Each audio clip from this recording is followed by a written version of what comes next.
अस्सलाम वालेकुम दोस्तों, मैं हूं शाहिद हुसैन। इस वक्त मैं कराची की सिटी कोर्ट्स में मौजूद हूं। मैं वो मसाइल उजागर करने की कोशिश कर रहा हूं जो एक तवील अरसे से चल रहे हैं और हल नहीं हो पा रहे।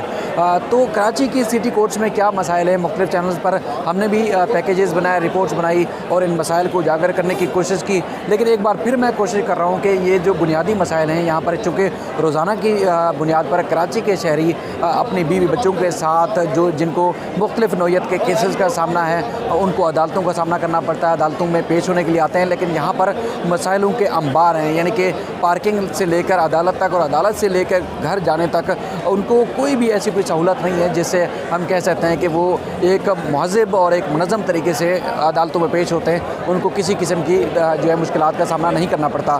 मैं अपने, चूँकि आप मेरे अखबार में भी देख सकते हैं कि कोई इज्तिमागार नहीं है, बल्कि सिटी कोर्ट्स हैं। यहाँ पर ना तो कोई सफाई सुथराई का निज़ाम है। उसके बाद अगर जेल से कैदियों को लाया जाता है तो वो भी बिल्कुल एक समझ लो कि जहाँ 25-30 कैदियों की गुंजाइश होती है जिस गाड़ी के अंदर, वहाँ पर जो है उन कैदियों को 50-60 को भर के लाया जाता है। फिर इसी तरह कि एक कैदी को एक अदालत में पेश करना होता है, लेकिन कई कैदियों को एक ही जंजीर में और एक ही तर्ज की हथकड़ी में बांध कर जो है वो अदालतों में पेश किया जाता है। तो उस पर वो वजूहात जानने की भी कोशिश करूँगा और मैं ये बात खुलकर सामने रखने की कोशिश करूँगा कि असल वजह है क्या। क्योंकि रोज़ाना की बुनियाद पर यहाँ हमारे दोस्त जो मुमताज़ जमाली साहब हैं वो कवरेज करते हैं, उनसे भी जानने की कोशिश करूँगा कि असल वजह है क्या। कराची में कोई इतनी बड़ी अदालतें, मेरे ख्याल में पाकिस्तान भर में इतनी तादाद में लोग जो है रोज़ाना की बुनियादों पर अदालतों में पेश नहीं होते होंगे जितना कराची के इन 5 अज़ला की अदालतों में लोग जो है पेश होने के लिए आते हैं। मुमताज़ साहब, आपका बहुत शुक्रिया। आज आपकी मौजूदगी का मैं फ़ायदा उठाते हुए कराची की जो आवाम के जो हज़ारों केसेस बल्कि लाखों केसेस इन अदालतों में पेंडिंग है, तो उनको क्या मुश्किलात का सामना करना पड़ता है, वजह क्या है आखिर यहाँ पर? जी देखिए, ये कराची की सबसे बड़ी अदालत है और में 5 अज़ला की अदालतें हैं। बहुत से मैटर्स लोग यहाँ पर लेकर आते हैं, फैमिली इश्यूज़ हों, दीगर इश्यूज़ हों, क्रिमिनल साइड के, सब कुछ यहाँ पर लोग कराते हैं। क्योंकि 3 करोड़ की आबादी है और 3 करोड़ की आबादी कि मतलब मलिर कोर्ट के अलावा ये वाहिद कोर्ट है जहाँ पर लोग अपने जो है दर्द लेकर आते हैं, दुख लेकर आते हैं इंसाफ के लिए। सो ये यहाँ पर इंसाफ के लिए लोग तो आते हैं, लेकिन साथ ही साथ अदालत के अंदर देखा जाए तो ये कहने में बुरा नहीं लगेगा कि अदालत के अंदर इंसाफ नहीं है। सबसे पहले जो आपको अगर मसला दरपेश होगा, जैसे आप सिटी कोर्ट में आएंगे तो पार्किंग है ही नहीं। मतलब जो आप बुनियादी मसाइल जो बिल्कुल बुनियादी जो मसाइल हैं, हाँ, लोगों को जो सामना है, जो साइलिन को, वकला को या जो भी कोर्ट आते हैं, तो पार्किंग है ही नहीं। अच्छा, पार्किंग है तो चार्ज पार्किंग है, 20 से 30-40 रुपये लेते हैं, कोई पर्ची वर्ची नहीं है, ठेकेदार हैं, प्राइवेट आकर लेकर जाते हैं। गाड़ी अपने खड़ी कर दी, गाड़ी गुम हो जाए, कोई लेकर जाए, कोई ज़िम्मेदार नहीं होता। ट्रैफिक पुलिस वाले भी लेकर जाते हैं, चोरी भी हो जाते हैं। ये एक तो ये इशू होगा मेन। दूसरा इशू अगर आप कानून की देखें, कि आपने भी देखे होंगे और फुटेज में नाज़रीन हमारे देख सकते हैं कि जो कैदी लाते हैं बेचारे, एक तो एक छोटी सी वैन होती है जिसमें अगर गुंजाइश देखी जाए तो अगर उनको मुसाफिर वैन करके चलाएं तो उसमें 18 लोग बैठेंगे, लेकिन वही वैन, वही गाड़ी या वही जो जेल की ट्रक है उसमें 40 से 50 कैदी लाए जाते हैं। और कितनी तकलीफ़ के बाद वो कैदी यहाँ पर आते हैं वो तो उनको अंदाज़ा होगा।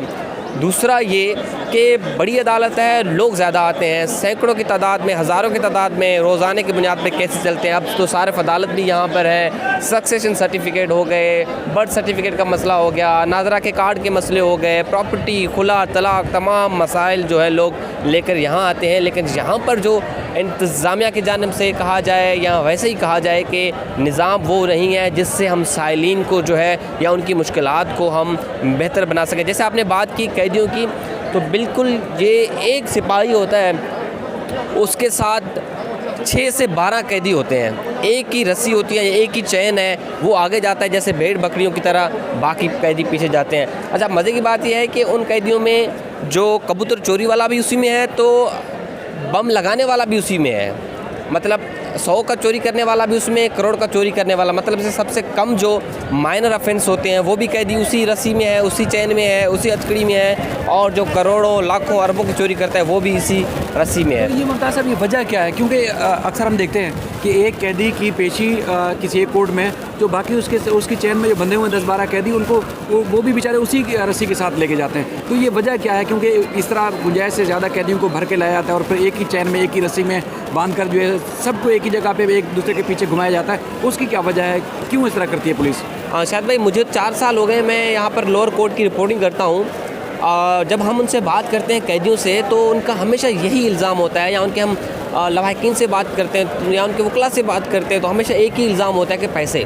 मतलब वो ये कहते हैं कि जी अगर हम पैसे देंगे तो हमें अलग से लाया जाएगा, हमें हथकड़ी भी नहीं लगाई जाएगी, हमें रस्सी भी नहीं लगाई जाएगी। मतलब आम जो क्रिमिनल होते हैं या माइनर ऑफेंस वाले जो क्राइम करते हैं उनको लाते हैं, वैसे लाया जाएगा।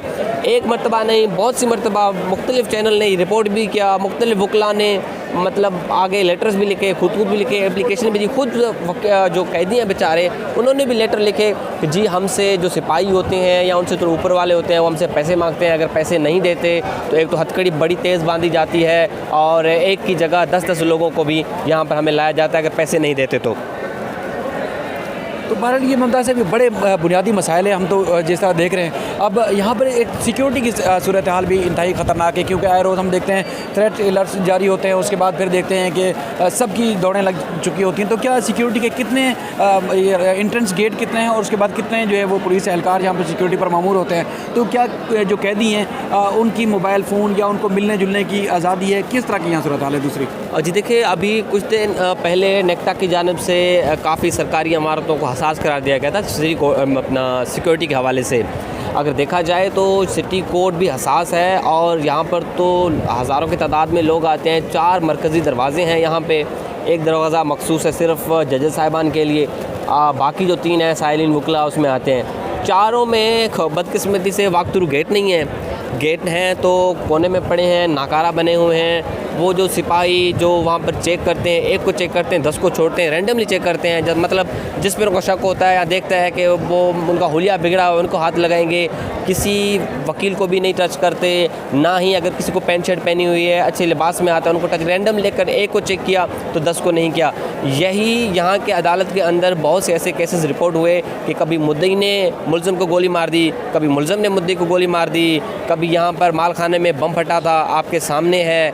और ऐसे बहुत से वाक़यात हैं। अभी कुछ दिन पहले यहाँ पर एक मुलज़िम की जानिब से जो है वो पिस्तल जो है अंदर लाने की कोशिश की गई और उनको अदालत के अंदर पकड़ा गया था।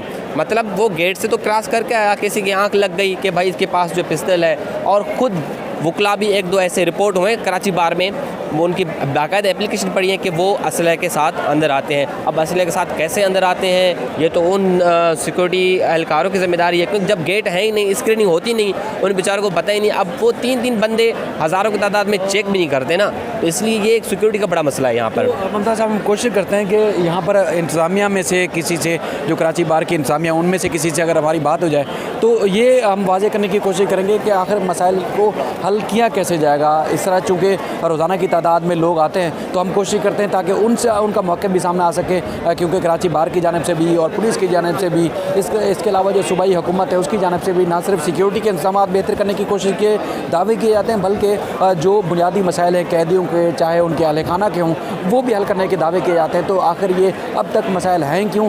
कई कैदी यहाँ से भाग चुके हैं, कई कैदी ऐसे हैं जो पूरा दिन हम देखते हैं मोबाइल फ़ोन पर, बल्कि वीडियो कॉल्स भी करते हैं, और उनके ऐसे भी बताया जाता है कि मुख्तलिफ लोगों से जो उनके गैंग्स या उनके जो नेटवर्क होते हैं उससे भी राब्ते में रहते हैं। तो ये वजह जानने की कोशिश करते हैं उनसे भी, कराची बार के इंतज़ामिया से भी, ताकि असल जो वजूहात हैं उस तक पहुँचा जाए, और उसके बाद इसके तदारुक के लिए किया जा रहा है उस तक भी पहुँचाने की आपकी कोशिश। तो इस वक्त हमारे साथ मौजूद हैं हाई कोर्ट बार के ट्रेजरार ज़ाकिर हुसैन साहब, एडवोकेट। आप ज़ाकिर साहब, कराची के जो अदालतों में ख़ास तौर पर मसाइल हैं उस हवाले से मैं ख़ुसूसी आपको मैंने ज़हमत दी, आपने वक्त दिया, आपका बहुत शुक्रिया।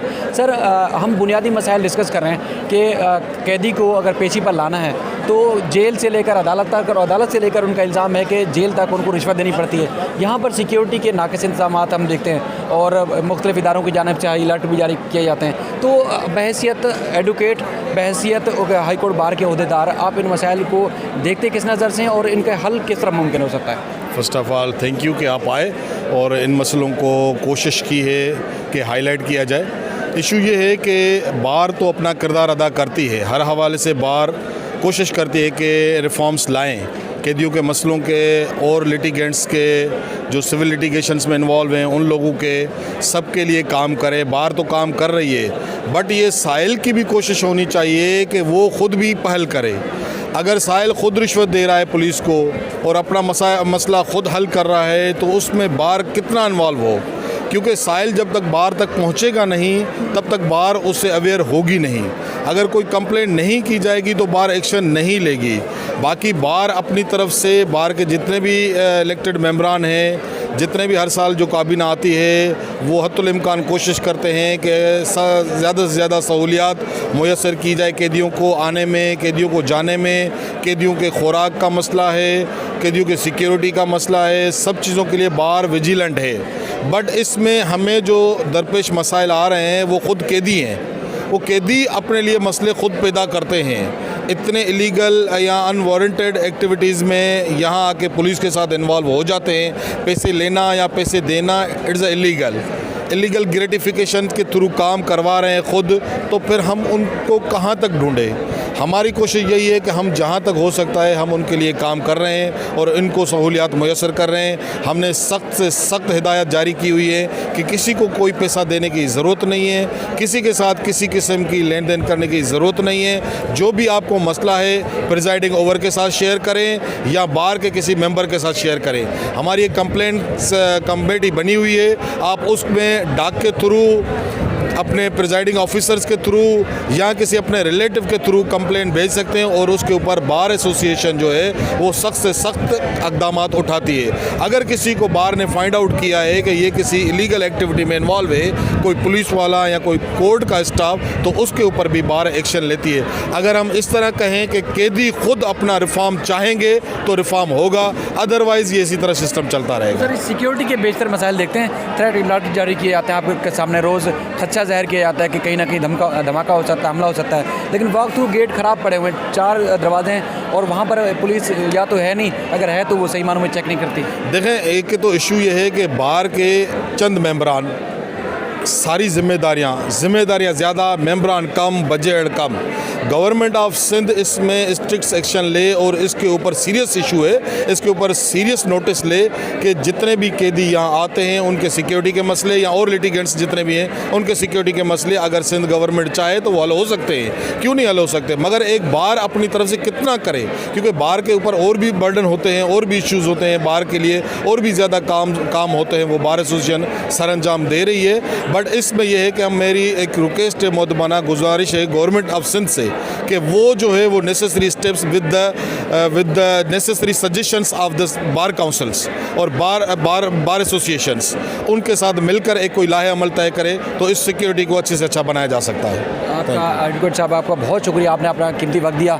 हम कोशिश कर रहे थे कि जो बुनियादी मसाइल है उसको आगाह करें, लोगों को बताएं और उसके तदारुक जो है उसके लिए किस तरह मुमकिन हो सकता है। आपने इतना वक्त दिया, आपका बहुत शुक्रिया। एक दफ़ा फिर आपकी खिदमत में फिर हाजिर होंगे, क्योंकि बुनियादी मसाइल हैं और हमने इन तमाम मसाइल को उजागर करने की कोशिश की और उनका हल कितना मुमकिन है, किस तरह मुमकिन है, वो बताने की कोशिश की। मैं उम्मीद करता हूँ आपको ये वीडियो पसंद आएगी। फिर किसी और मौजू के साथ आपकी खिदमत में फिर हाजिर होंगे, तब तक अल्लाह हाफ़िज़।